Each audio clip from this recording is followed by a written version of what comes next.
ಆಚಿ ಮಸಾಲ. ಎಂತ ಅಡಿಗೆಯ ರುಚಿಯಾಗೋ ರಹಸ್ಯವು 20 ರೂಪಾಯಿ. ಮಹಾರಾಷ್ಟ್ರದಲ್ಲಿ ನಿರಂತರವಾಗಿ ಮಳೆಯಾಗ್ತಾ ಇದೆ.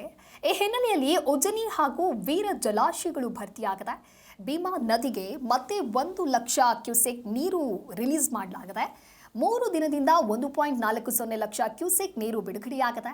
ನದಿ ಪಾತ್ರದ ಜಮೀನಿಗೆ ನೀರು ನುಗ್ಗಿ ಬೆಳೆಗಳು ಹಾನಿಯಾಗಿದೆ. ನೀರು ಬಿಡುಗಡೆಯಿಂದ ನದಿ ತೀರದಲ್ಲಿ ಜನರಲ್ಲಿ ಆತಂಕ ಮತ್ತಷ್ಟು ಹೆಚ್ಚಾಗ್ತಾ ಇದೆ. ಕಲಬುರಗಿಯಲ್ಲಿ ಮಳೆ ಬಾರದೆ ಬಹುತೇಕ ಬೆಳೆಗಳು ಕೈಕೊಟ್ಟಿವೆ. ಮಹಾರಾಷ್ಟ್ರದಲ್ಲಿ ನಿರಂತರವಾಗಿ ಸುರಿತಾ ಇರುವಂತಹ ಮಳೆಯಿಂದಾಗಿ ಉಜನಿ ಹಾಗೆ ವೀರ ಜಲಾಶಯಗಳು ಈ ರೀತಿಯಾಗಿ ಭರ್ತಿಯಾಗಿದೆ.